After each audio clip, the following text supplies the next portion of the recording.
Halo sobat, ketemu lagi ya dengan saya. Saya itu mau bahas tentang gempa megatrust yang dulu akhir-akhir dulu itu dibahas oleh BMKG, Badan Meteorologi, Klimatologi dan Geofisika, mengenai gempa megatrust. Hanya menunggu waktu, dan itu menjadi bom waktu bagi Indonesia. Karena Indonesia ini berada di zona kegempaan yang sangat tinggi, sangat rawan gempa. Dan perlu kita sadari bahwasannya gempa bumi itu adalah satu bencana yang tidak bisa diprediksi oleh siapapun juga. Itu merupakan getaran pergerakan bumi, tidak bisa dideteksi oleh apa saja. Secanggih-canggihnya alat manusia, tidak ada yang bisa dengan pasti menjelaskan kapan gempa itu terjadi. Ditambah lagi dengan adanya gempa megatrust yang berpotensi di Indonesia. Dan tanda-tanda itu sudah sangat nyata diberikan oleh alam semesta kepada kita para manusia. Yang pertama contohnya, titik-titik wilayah megatrust di Indonesia sudah melepaskan energi, sudah mengaktifkan zona megatrust. Itu yang pertama. Yang kedua, tanda-tandanya gempa megatrust yang kedua, akan terjadinya gempa-gempa kecil beruntun. Terjadi gempa-gempa kecil beruntun. Itu yang kedua.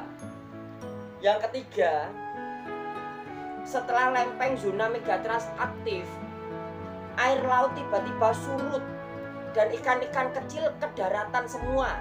Jutaan ikan kecil. Itu adalah simbolis alam. Itu yang ketiga. Yang keempat,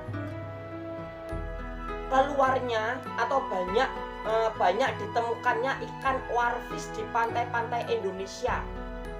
Ikan warfish ini adalah ikan simbolis gempa bumi ataupun tsunami. Banyak ikan warfish ditemukan di berbagai perairan Indonesia. Itu yang keempat.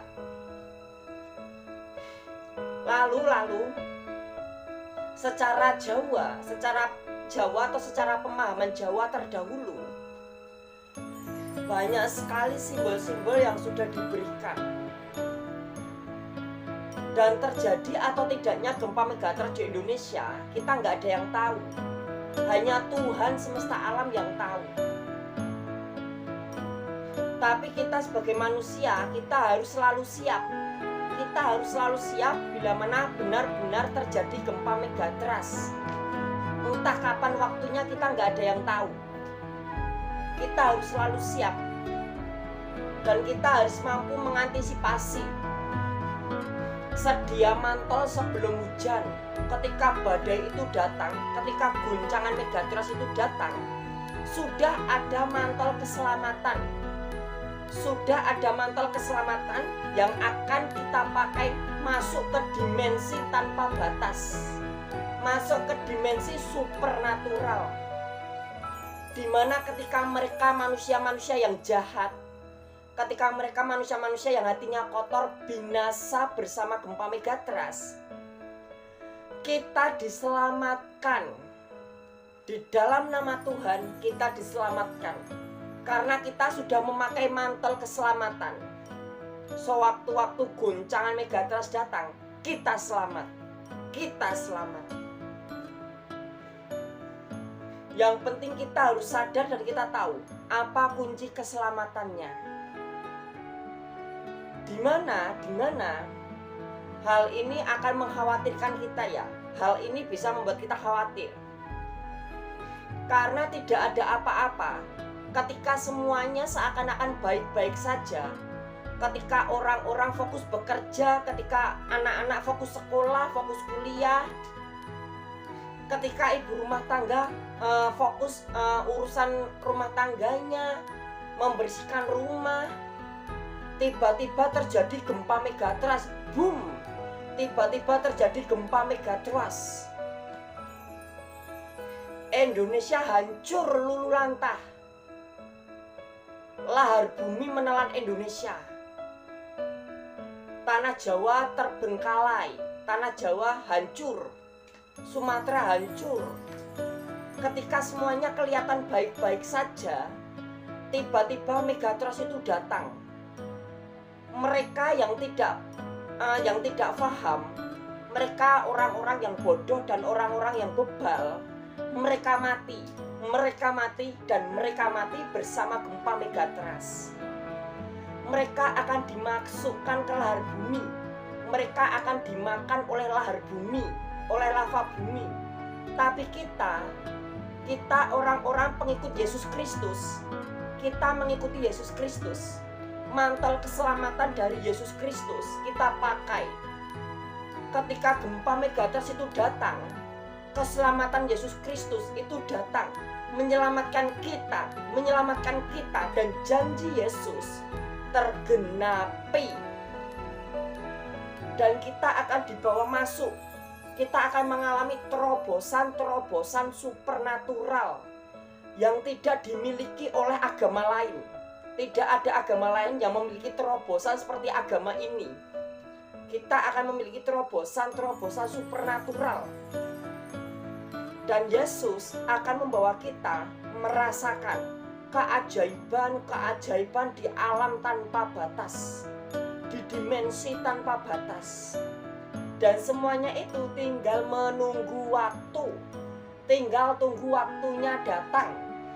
Saat waktunya datang, boom, semuanya terjadi tiba-tiba, dan semuanya terjadi begitu saja. Dan kita harus sadar, harta kekayaan hanyalah titipan, anak hanyalah titipan, keluarga itu titipan. Tujuan kita hidup itu kepada Tuhan. Jangan taruh hatimu kepada dunia, tapi taruhlah hatimu kepada surga. Biarlah rencana Allah Yahweh, biarlah rencana Tuhan yang terjadi atas bumi. Dan kita masuk ke dalam satu rencana Tuhan yang akan membawa kita terus naik bagaikan Raja Wali yang terbang tinggi. Semoga saja semuanya lekas terjadi, dan semoga saja semuanya lekas terbukti bahwasanya keselamatan Yesus itu nyata. Keselamatannya itu nyata. Dan hari ini sudah tanggal 1 Oktober. Hari ini sudah tanggal 1 Oktober. Cepat atau lambat semuanya pasti terjadi. Dan aku bersyukur punya Tuhan, punya Allah seperti Dia yang telah menciptakan aku.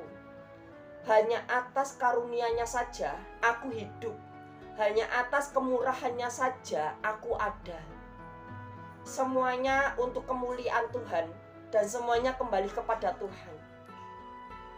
Bersyukurlah setiap waktu untuk mengucapkan terima kasih dan rasa syukur kita. Dan itulah kilasan video kali ini. Terima kasih sudah menonton.